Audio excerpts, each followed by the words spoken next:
cumprimento a todos com a paz do Senhor Jesus. Amém? Som.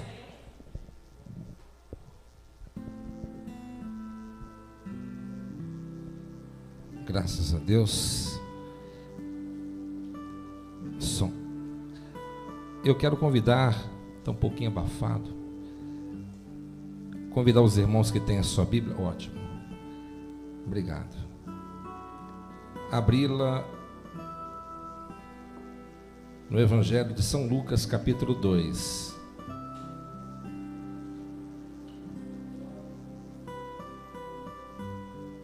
Vamos falar sobre o nascimento de Jesus hoje.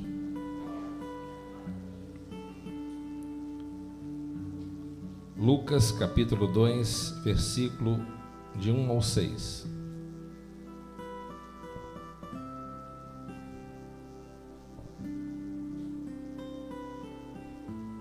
Amém? Naquela época, César Augusto publicou um decreto, convocando para um recenseamento todos os moradores das terras dominadas pelo seu império. Este foi o primeiro cadastramento da população de todo o Império Romano, quando Quirino era governador da Síria, e todos seguiram para as cidades onde havia nascido, a fim de serem arrolados. Por isso José também viajou da cidade de Nazaré da Galileia para a Judeia, até Belém, cidade de Davi, porque pertencia à casa e à descendência de Davi. E partiu com o propósito de alistar-se juntamente com Maria, sua esposa prometida, que estava grávida. Enquanto estava em Belém, chegou o momento de nascer o bebê, e ela deu à luz o seu primogênito. Envolveu-o com tiras de pano e o colocou sobre uma manjedoura, pois não havia lugar para eles na hospedaria. Amém? Agora vamos dar um pulinho agora no Evangelho de João. Evangelho de João, capítulo 1. Estaremos lendo o versículo 9, 10 e o 14 somente.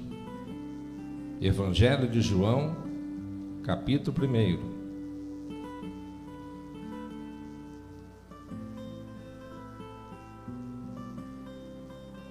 A palavra é a luz verdadeira, vinda ao mundo, ilumina a toda a humanidade.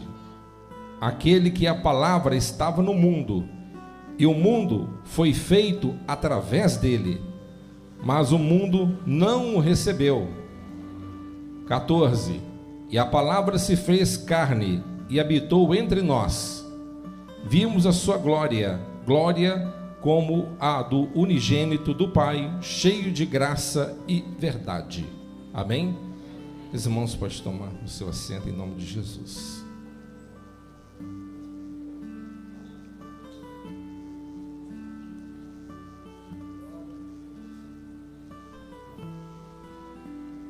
O Verbo se fez carne, o nascimento do nosso Mestre.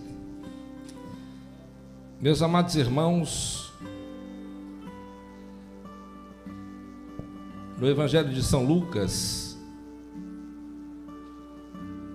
onde nós fizemos a leitura inicial, fala sobre o decreto que foi dado por César Augusto. Quem foi César Augusto? Assim como o último governador de Roma, chamado Caracalla, ele levou Roma à sua queda. Ao mesmo tempo, Roma teve um grande imperador que levou Roma à ascensão, à glória, chamado Júlio César. E Júlio César, como o imperador ambicioso que era, ele não gostava de dividir a glória, ele não gostava de dividir o seu poder. e ele foi assassinado. Após a sua morte, o seu sobrinho, chamado Otávio, ele assume a governança de Roma, mas ele não utilizou o seu nome de nascimento como imperador. Ele deu o seu nome César Augusto. Augusto significa venerável ou adorável. Em honra ao antigo imperador, ele se titulou como aquele que é venerável, aquele que foi levantado para poder erguer Roma e levar Roma à glória. Mas esse imperador era um imperador muito egocêntrico, se considerava um deus. E ele achava por bem de ser digno de ser venerado, de ser adorado como um deus. E na antiga Roma, os seus antigos generais, governadores e grandes autoridades, ao dirigir a palavra para Otávio ou César Augusto, eles diziam Filhos Dei, que significa filho de Deus. Mas nós sabemos que o único filho de Deus é Jesus de Nazaré. E nós observamos aqui, eu fico impressionado com os detalhes, a forma que Deus ele trabalha é uma coisa impressionante.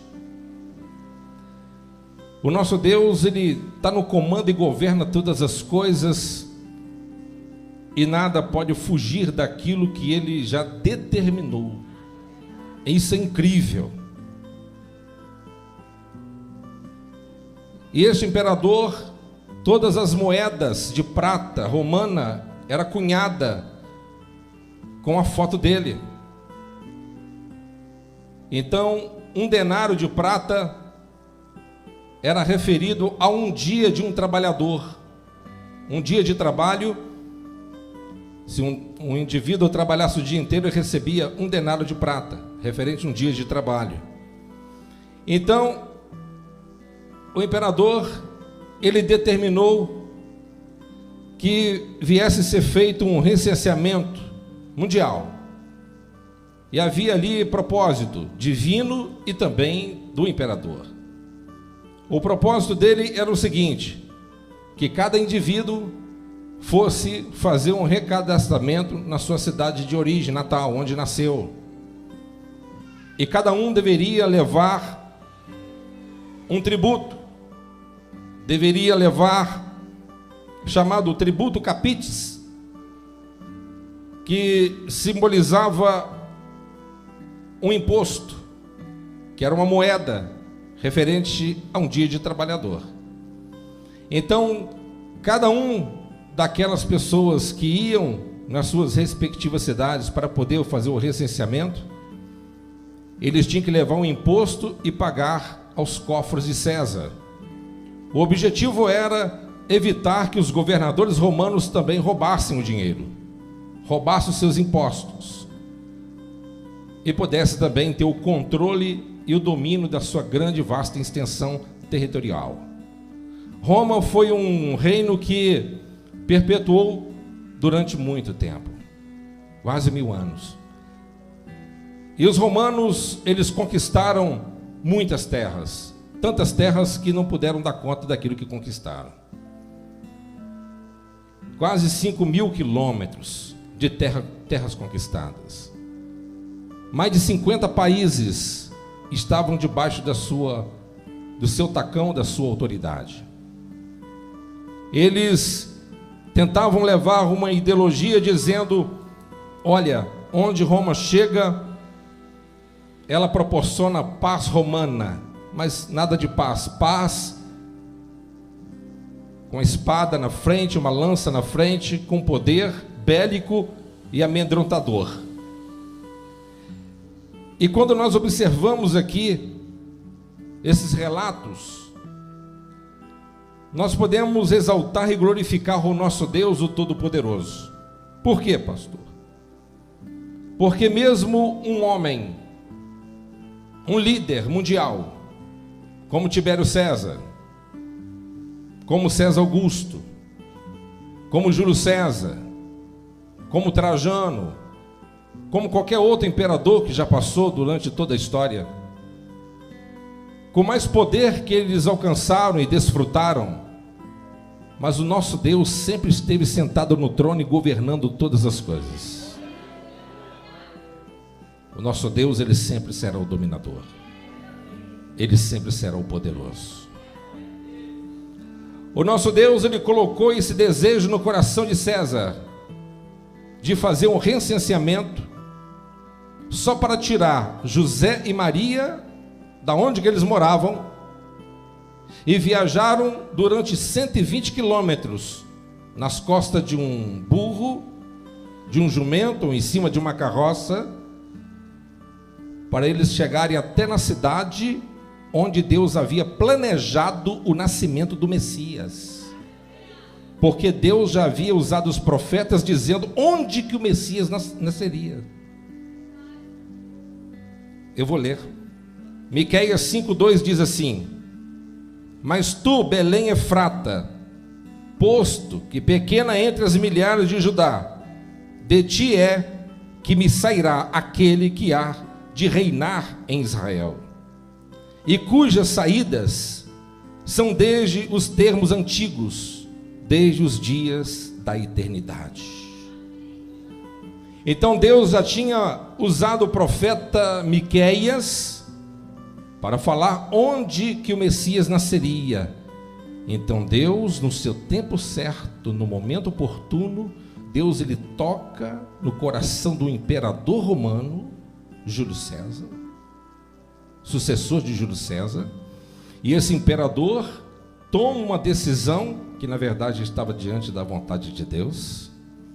Ele toma uma decisão para fazer um recenseamento, as pessoas irem fazer um recadastramento, tinham que ir nas suas cidades de origem, onde eles eram oriundos, nascidos, levando os seus respectivos impostos, tudo para que o Messias nascesse no lugar chamado Casa do Pão. Belém, fala comigo, Belém.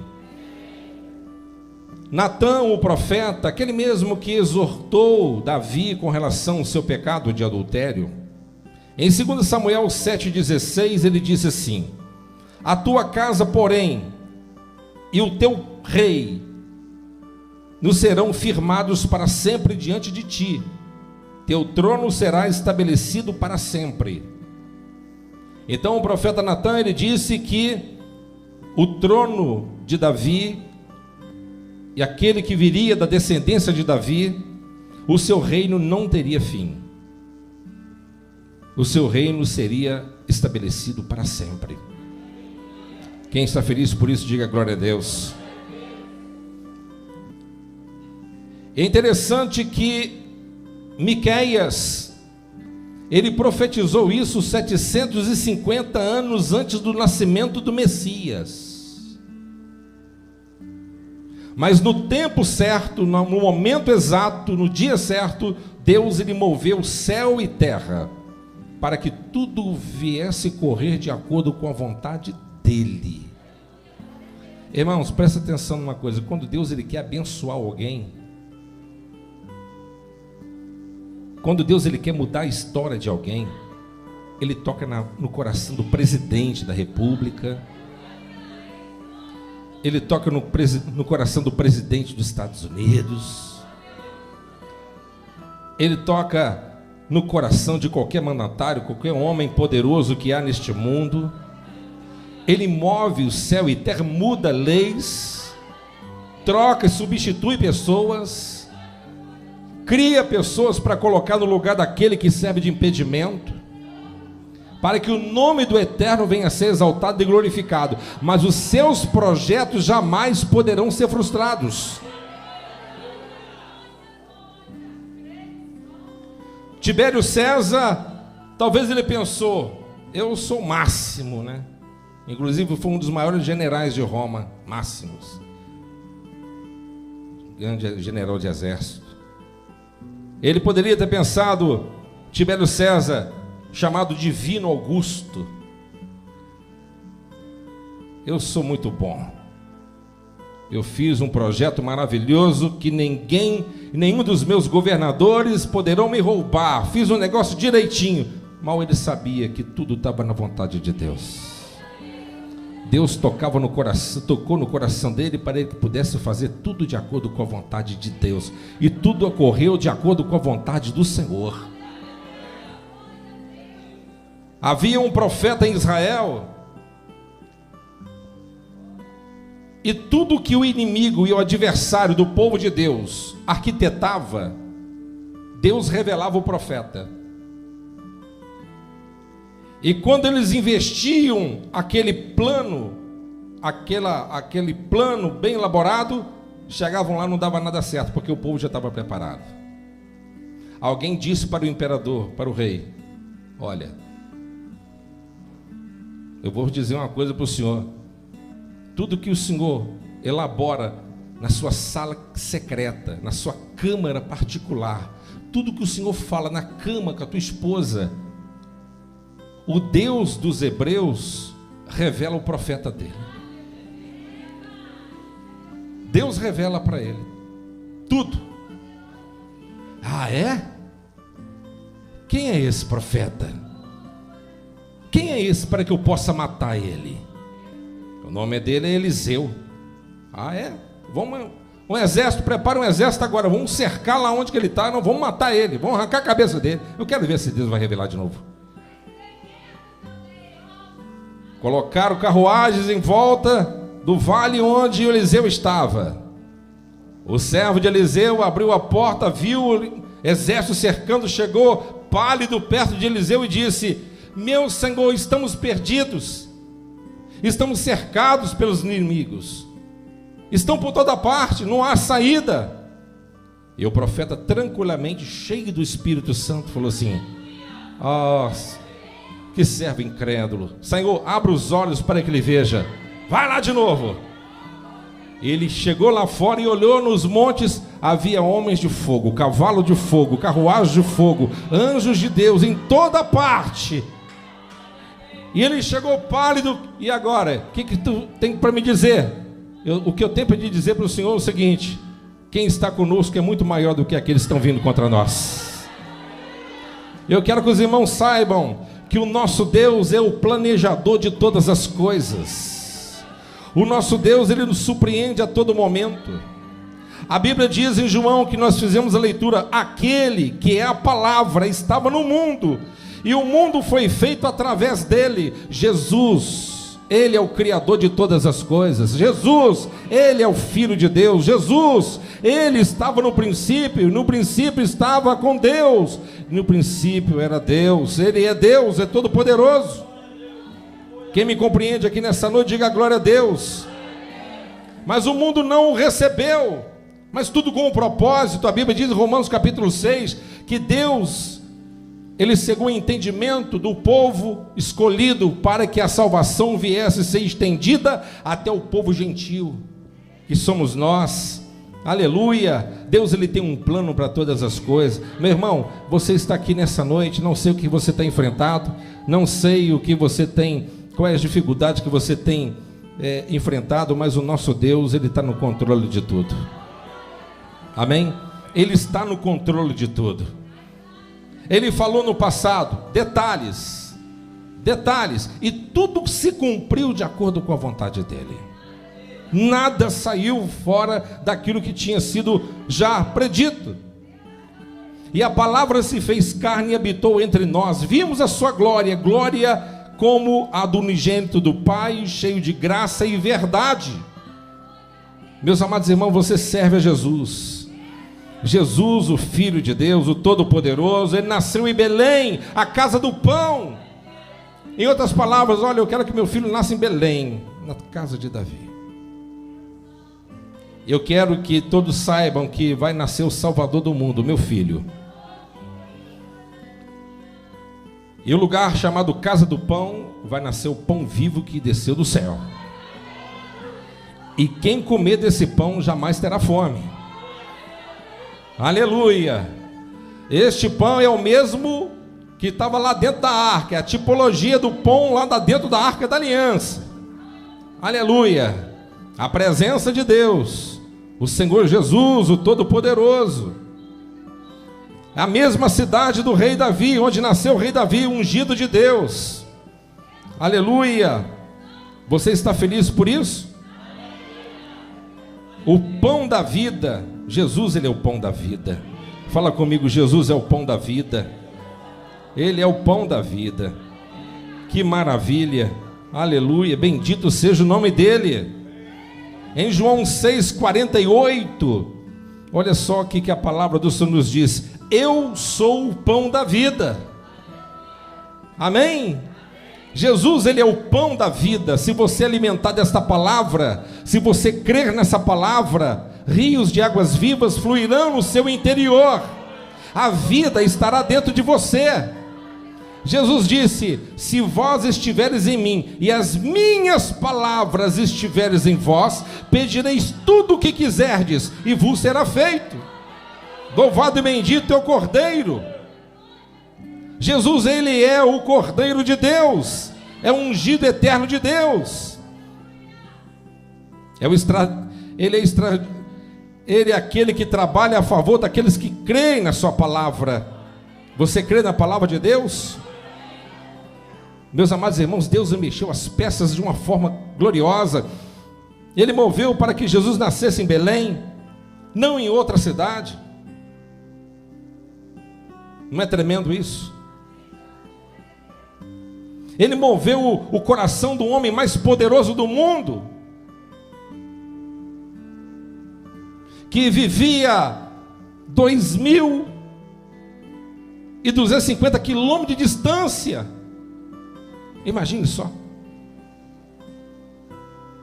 obrigando José e Maria sair de Nazaré e viajar para Belém, onde teria que nascer o Salvador do mundo. E agora você fica se preocupando com bobagens. Agora você fica se preocupando com o que haver de comer ou beber, o que se vestir. Um Deus que pensa em detalhes, arquiteta tudo. Você fica preocupado com isso? Você teme essas coisas ainda? Você acha que alguma coisa pode fugir do seu controle e domínio? Você acha que Deus não está no controle de todas as coisas? Se até um pássaro que cai do céu, Deus ele sabe. Se até um fio de cabelo, os fios de cabelo da nossa cabeça, ou quantas grãos de areias que existe nos mares e nas terras, nos desertos, Deus ele sabe. Deus ele sabe. Um Deus que não permitiu que você viesse ao mundo por um acidente. Você veio com um propósito. Você veio com um objetivo. Um Deus que é revelado no livro de Apocalipse, capítulo 13, versículo 8, que ele decidiu com o Pai e com o Espírito Santo de morrer a favor da humanidade caída antes do mundo ser criado. Um Deus quer ser revelado através do Espírito Santo na vida de Paulo, dizendo em Efésios capítulo 1, versículo 20, ou antes disso, no versículo 4, ele disse: Deus nos escolheu nele antes da fundação do mundo. Antes do mundo ser criado, Deus já tinha nos escolhido. Antes do sol ser criado, Deus já sabia que era nós. Há motivo ainda de nós entrarmos em pânico, em desespero, ou descrer da sua palavra? Deus calculou tudo de uma forma muito cuidadosa. Quem me compreende? Muito cuidadosa. José e Maria, descendentes de Davi, foram levados até o lugar onde que Deus havia planejado. E não havia lugar para Jesus naquela cidade. O único lugar que foi encontrado ali foi naquela estalagem. Mas havia uma reserva naquela estalagem. E a reserva era para o Salvador do mundo. E tudo isso para o cumprimento da palavra de Deus. O Senhor, meus amados irmãos, Ele é um Deus que sempre trabalha para aqueles que creem na sua palavra. E quando você crê na palavra dEle, sempre você ficará surpreendido pelo seu agir e pela sua grande glória e poder. O Senhor Deus, Ele disse aqui: e ela deu à luz o seu primogênito, envolveu-o com tiras de pano e colocou sobre a manjedoura, pois não havia lugar para ele na hospedaria. Eu disse um pouco disso semana passada, mas eu quero em breves palavras enfatizar o seguinte: Jesus nasceu na casa do pão, o pão vivo que desceu do céu. E naquele lugar, naquela cidade, não havia lugar para ele. Jesus tem lugar no seu coração hoje? Jesus tem tido espaço na sua agenda? Jesus, Ele está em primeiro lugar na sua vida? Ele é prioridade para você? Ele é prioridade na sua vida realmente? A sua vida realmente é para exaltação e glorificação do nome do Senhor? Você tem coragem de riscar sua agenda para exaltar o nome do Senhor e render graças a Ele, sabendo que Ele é soberano e tudo Ele merece ser glorificado? Nós temos realmente dedicado tempo para estar com Ele? Nós temos tido realmente tempo para poder falar com Ele? Muitas das vezes, a igreja de hoje, falo de uma forma geral, infelizmente muitos estão tão distraídos, ocupados demasiadamente com as coisas deste mundo, preocupados demais com as coisas relacionadas a este mundo, mas nós não temos realmente priorizado aquilo que é de suma importância para a nossa vida. Você pode lutar, isso é bom. Você pode sonhar, sonhos é ótimo, isso faz você viver. Mas eu quero dizer para vocês uma coisa: se Jesus não estiver realmente no seu coração, você pode estar sobrevivendo, mas vivendo você não está. Porque Jesus é vida. Quem tem Jesus tem vida. Quem não tem Jesus não tem vida. Mas pastor, eu sou batizado, estou dentro da igreja. A igreja de Laodiceia, todos estavam dentro da igreja. Jesus diz assim, ó: eis que estou à porta e bato. Se vocês abrirem, eu entrarei, cearei com vocês e vocês comigo. Jesus estava do lado de fora. Às vezes falamos de boca para fora, mas nas nossas atitudes diárias, você pode fazer um cálculo pelo tempo que você gastou de falar com Ele hoje. Para falar com Ele hoje, quanto tempo você gastou? Quanto tempo você gastou? Pastor, ele é contra a internet, é contra... Não, eu sou contra. Eu só quero te dizer uma coisa: você pode ficar quanto tempo você quiser no TikTok. Você pode ficar quanto tempo no Facebook, não importa para mim, não estou nem aí. Você pode ficar quanto tempo que quiser em festas, baladas, o que for. A vida é sua.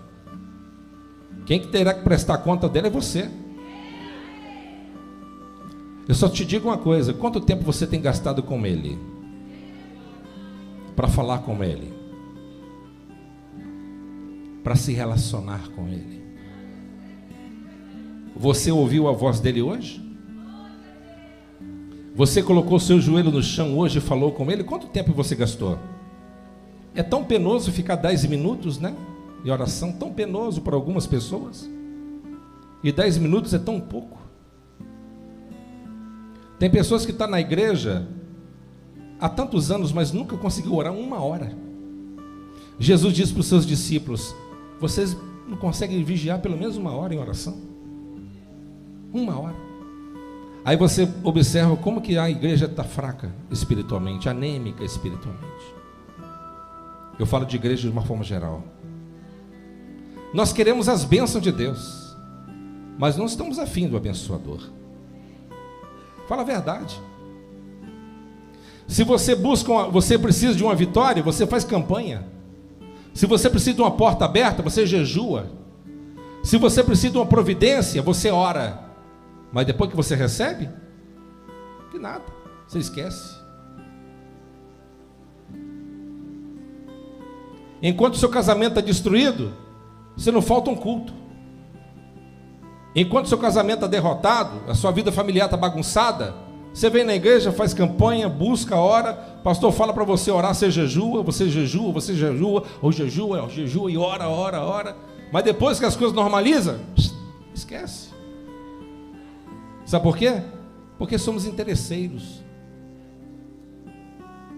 Buscamos somente no momento que estamos realmente precisando. Jesus, ele é a vida. Eu digo para os irmãos, não vale a pena viver sem Jesus. Jesus, ele quer nascer hoje no seu coração. Eu estou falando do nascimento de Jesus. Eu estou falando que Deus, Jesus, ele tocou no coração de Tibério César, o homem mais poderoso do mundo. Ele elaborou uma lei, e aquela lei contribuiu para os propósitos de Deus, para que o Salvador nascesse onde que ele teria que nascer. Eu estou dizendo que Jesus, ele permitiu que você andasse errante durante muito tempo por aí, sem conhecê-lo. Mas ele marcou essa noite para você. Ele marcou essa hora para você, essa ocasião para você, para ele nascer na sua estrebaria, no seu coração, na sua alma, ele nascer dentro de ti. Porque se Jesus nascer dentro do seu coração, hoje realmente, nunca mais você vai ser a mesma pessoa. Nunca mais você vai substituir a presença de Deus por qualquer outra coisa banal. Por dinheiro você trabalha 18 horas por dia. Por dinheiro você faz loucuras. É só colocar grana em cima que tu fica louco. Coloca dinheiro na frente para você ver que você corre igual um cachorro que está correndo atrás de uma presa, né? Fica rodando em círculo, vai. Mas quanto tempo nós temos buscado a face de Deus? Meus amados irmãos, não há outra coisa mais importante na nossa vida do que isso. Jesus, ele tem que nascer dentro de nós. Quando Jesus nascer realmente dentro de você, você nunca mais será a mesma pessoa. Nunca mais. Eu disse hoje pela manhã, não tenho vergonha de falar. Não tenho vergonha de falar. Se for para mim viver sem o Espírito Santo, eu prefiro morrer agora. Que Deus me fulmine agora. Porque eu não consigo viver e conviver comigo mesmo. De tão difícil que eu sou. Para mim não dá. Viver sem Ele não tem jeito.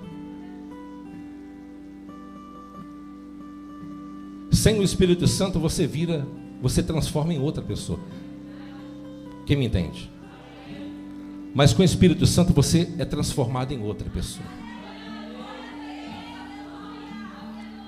O apóstolo Paulo sem Jesus, ele era um assassino, torturador,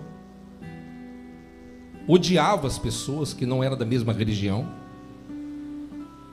cruel, impiedoso, sanguinário, hipócrita. Ele era tudo isso e muito mais. Mas quando encontrou com Jesus, Jesus encontrou com ele. Aquela velha natureza, ela foi sepultada. Aquela natureza podre, corrompida, e ali foi implementado dentro dele um novo coração. Onde as trevas moravam, passou a habitar a luz dentro de Paulo. O apóstolo Paulo odiava, aí ele passou a amar todo mundo. Ele não perdoava, passou a perdoar todo mundo. Ele não suportava, passou a suportar todo mundo. Ele deixou de ser perseguidor para ser perseguido. E ele ainda disse: essa leve e momentânea tribulação produz em nós um gozo eterno de glória. Então, sem a presença de Deus não dá. Mas pastor, eu estou dentro da igreja. Não interessa se você está dentro da igreja. O Senhor te faz uma pergunta só: você é nascido de novo? O quê? O senhor tem coragem de falar isso comigo? Eu sou batizado tem 5 anos, pastor. Eu sou batizado tem 15, pastor. Eu já fiz curso de teologia. Nicodemos, ele era príncipe dos judeus. Ele era príncipe dos judeus, professor de teologia na época, orava 2 horas por dia e jejuava 2 vezes por semana. Jesus olhou na cara dele e falou assim: não te admires que eu vou te dizer, você tem que nascer de novo, meu amigo. Porque aquele que não nascer da água e do Espírito não pode ver o reino de Deus. Para você ser um filho de Deus, tem que ter o Espírito Santo. O Espírito Santo, diz no livro de Efésios, é o penhor da nossa salvação. Penhor significa garantia. Garantia. O Espírito Santo é a garantia da minha salvação. O seu trabalho fica por aí. E a sua alma? Quem tem cachorro aí? Tem qualquer tipo de bicho? Tem? Os bichos que você tem na sua casa, eles são mais privilegiados que você, em alguns aspectos.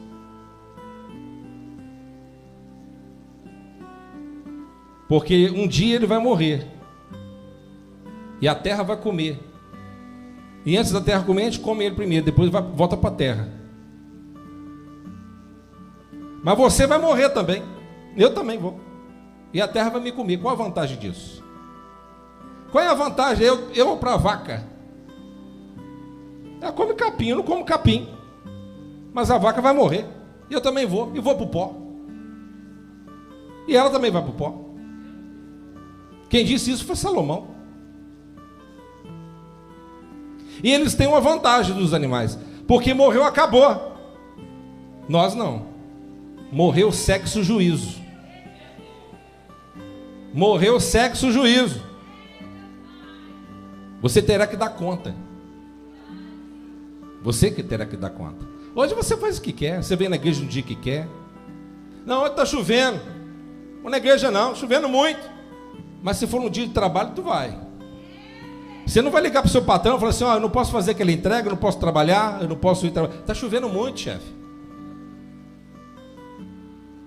Ele fala assim: amanhã você passa aqui para pegar os seus direitos aqui. Você não faz isso, mas com Deus você faz. Você atrasa a sua conta? Não atrasa, porque senão o cartão é cancelado, negativa você. Mas com Deus pode. Eu dou se eu quiser, vou tocando com a barriga, não estou nem não. Sim ou não? Você pensa que é assim, mas não é. Deus, ele tem outras formas de agir. Por isso nós devemos nos atentar para isso e saber que Jesus, ele quer nascer realmente no nosso coração e transformar o nosso interior, transformar a nossa vida. Amém? O nosso Jesus, ele não é e não foi simplesmente um grande mentor espiritual, Mas Jesus, ele é Deus.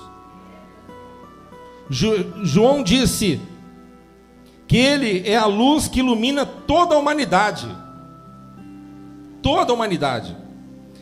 E aqui, João disse aqui, olha, aquele que é a palavra estava no mundo, e o mundo foi feito através dele. No dia que Deus criou todas as coisas, Jesus estava lá.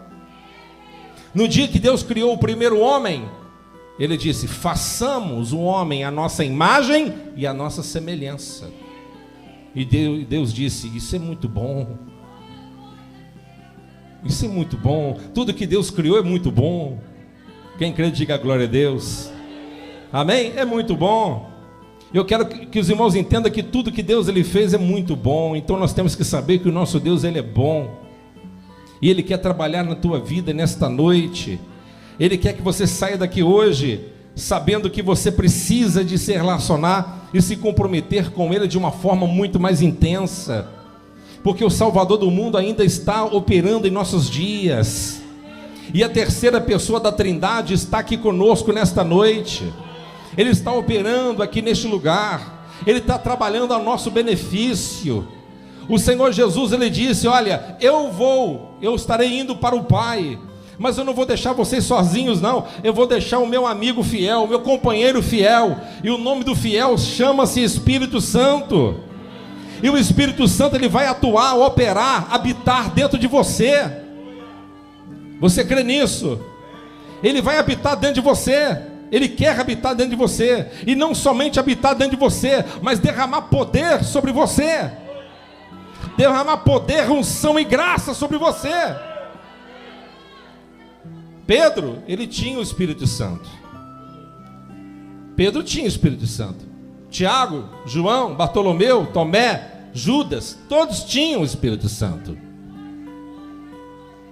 Eles faziam a obra de Deus também, faziam obras assistenciais. Às vezes expulsavam uns demôniozinhos, uns capetinhas. Mas teve alguns outros demônios que eles não conseguiram expulsar. Aí eles perguntaram a Jesus: mestre, por que eles resistem a gente? Estamos fazendo alguma coisa de errado? Jesus disse: está faltando fé. Está faltando fé. Mas a casta de demônios que só sai com jejum e coração. Eles tinham o Espírito Santo. Agora vamos ver agora eles cheios do Espírito Santo. Atos capítulo 1, 8. E recebereis poder. Vamos ler? Eu adoro ler. Tem gente que odeia Atos dos Apóstolos. Eu amo Atos dos Apóstolos. Contudo, recebereis poder quando o Espírito Santo descer sobre vós, e sereis minhas testemunhas, tanto em Jerusalém, como em toda a Judéia e Samaria, até os confins da terra. Eles tinham o Espírito Santo, mas depois que foram batizados no Espírito Santo, eles receberam poder. Fala comigo, poder. Irmãos, nós não podemos estarmos estagnados. Tem gente que já se batizou há muito tempo, estão parados, estagnados. Jesus já mora no seu coração, você já tem o Espírito Santo, amém, glória a Deus. Jesus, você morrer agora tu vai salvo, amém. Mas a gente não pode parar por aqui. Jesus disse: eu quero batizar vocês com o Espírito Santo e com fogo. Eu quero batizar vocês com o Espírito Santo e com fogo. Eu quero dar autoridade a vocês. Eu quero dar poder a vocês. Eu quero dar autonomia espiritual a vocês. Eu quero que vocês andem com cabeça erguida como soldados verdadeiros. A segunda, duas pregações do apóstolo Pedro, 8.000 almas se converteram. A sombra de Pedro curava os enfermos. Os lenços e aventais de Saulo curavam os enfermos. Meus amados irmãos, nós não podemos nos acomodar, espiritualmente falando. Quem me entende? Não vamos acomodar não. O maior propósito em 2022 não é realizar o nosso sonho financeiro não. O maior sonho que eu tenho aqui para 2022 é que todos vocês sejam cheios do Espírito Santo. Cheios do Espírito Santo, cheios do poder do Espírito Santo. Ah, pastor, o senhor cortou meu barato, hein? eu estou sonhando com a casa própria, e eu estou sonhando para você ter uma casa celestial. Ah, pastor, eu acho que você não é muito de Deus, não. Eu estou sonhando com aquele carro do meu sonho, e eu estou sonhando que você ande no carro que Elias andou. Aleluia, na carruagem de fogo dele. Quem crê, diga a glória a Deus. Aleluia. Ah, pastor, eu estou doido para fazer uma viagem ao mundo. Eu quero que você vá até o terceiro céu e veja coisas inefáveis, coisas tremendas e gloriosas no reino celestial, meus irmãos. O mundo passa e todas as suas concupiscências, mas a palavra do Senhor permanece para sempre. O que Deus tem para você nessa noite é um rio de água viva, é poder do Espírito Santo, é graça maravilhosa. Deus, Ele quer derramar graça e poder e virtude sobre a tua vida aqui neste lugar. Deus maravilhoso, esse Deus é tremendo. Quem crê, diga glória a Deus. Deus, Ele vai fazer algo muito glorioso aqui neste lugar, meus irmãos. Deus já está levantando e vai continuar levantando. E eu quero ver a igreja do Senhor inflamada pelo poder do Espírito Santo. Eu quero que você esteja inflamado, porque quando você estiver inflamado, o contendeiro não vai continuar aqui no nosso meio, não. Ou ele vai converter ou vai rapar fora. Aleluia. O língua grande, a língua vai queimar, converter, ou então Deus vai mandar embora. Quem crê, diga a glória a Deus. Porque fuxiqueiro, contendeiro, encrenqueiro, ou o Espírito Santo transforma, ou então Deus, Ele tira do meio do povo dele, ou então vai apanhar muito pela palavra de Deus. Quem crê, diga a glória a Deus. Amém, meus irmãos? Onde que o poder do Espírito Santo está fluindo, o diabo não entra.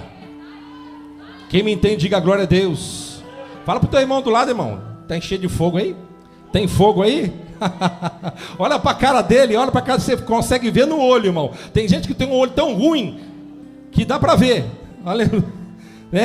Olho ruim, olhos maus, aleluia. Mas aquele que tem o Espírito Santo, irmão, ele já glorifica, ele já magnifica, ele já salta, ele já bate palma, ele já exalta o nome do Senhor, aleluia. Ah, pastor, eu não gosto de culto assim, eu gosto de culto assim, silêncio. Vai para um templo budista, irmão. Lá no templo budista você vai meditar muito, você vai ficar lá muito tempo assim. Aleluia. Mas lá no céu não tem silêncio não, irmão. Lá no céu é barulho, é louvor, glorificação, é anjo exaltando e glorificando ao Todo-Poderoso, irmão. O nosso Deus é um Deus de movimento, é um Deus de poder, é um Deus de glória, irmão. Quem crê, diga graças a Deus. Ah, não, eu não gosto de igreja. Vai procurar uma igreja sorveteriana, irmão. Aqui é a igreja do Espírito Santo, irmão. No dia que o Espírito Santo sair dessa igreja, pode fechar que não vai dar nada mais. Aleluia. Mas se o Espírito Santo tiver, aleluia, aleluia, as almas vão continuar chegando. Está chovendo, vai vir. Se não tiver, vai vir também. Se está calor, vai vir também. Porque aonde que a voz de Deus está, o povo vem, meus irmãos. Quem crê, diga glória a Deus. Aleluia. Porque Jesus nasceu no seu coração. A minha oração hoje é que o menino Jesus nasce no seu coração hoje. Que ele venha nascer no teu coração. Que você venha sair daqui hoje com Jesus no seu coração. Estou falando do nascimento dele. Jesus planejou este dia. Jesus planejou esta hora. Jesus planejou esse momento. Jesus planejou essa palavra. Jesus planejou o Espírito Santo. Jesus planejou essa ocasião para que você receba dele o novo nascimento aqui nessa noite. E quando você receber o novo nascimento, você vai falar assim: pecado, eu não quero mais nada com você. Adultério, eu não quero mais nada com você. Sites de pornografia, não quero mais nada com você. Mentira, não quero nada com você. Eu não quero mais falar mal dos meus irmãos, porque Jesus mora no meu coração. Jesus mora no meu coração. E se Jesus nascer no teu coração hoje, se prepare, porque o companheiro dele vai querer morar aí também. Aleluia, quem crê diga glória a Deus. Porque os dois são inseparáveis, meus irmãos. Aonde que Jesus está, o Espírito Santo atua também. Se falar em Jesus, o Espírito Santo está sentindo mover? Eu estou sentindo mover aqui, ó. Irmão, se falar do Espírito Santo, ele começa a mover para um lado e para o outro aqui, ó. A unção começa a mover. Falou no Espírito Santo, é tremendo, irmão. É coisa gloriosa, irmão. Eu adoro falar no Espírito Santo. Aleluia! O Espírito Santo, ele quebra a barreira, ele quebra a geleira espiritual no nosso coração, ele quebra as cadeias que amarram a tua alma, ele joga por terra as falanges demoníacas e te proporciona a libertação que você veio buscar nesta noite. Glória a Deus. Vamos colocar de pé, meus irmãos, porque o Senhor Jesus, na pessoa do Espírito Santo, está aqui. Quem crê, diga graças a Deus.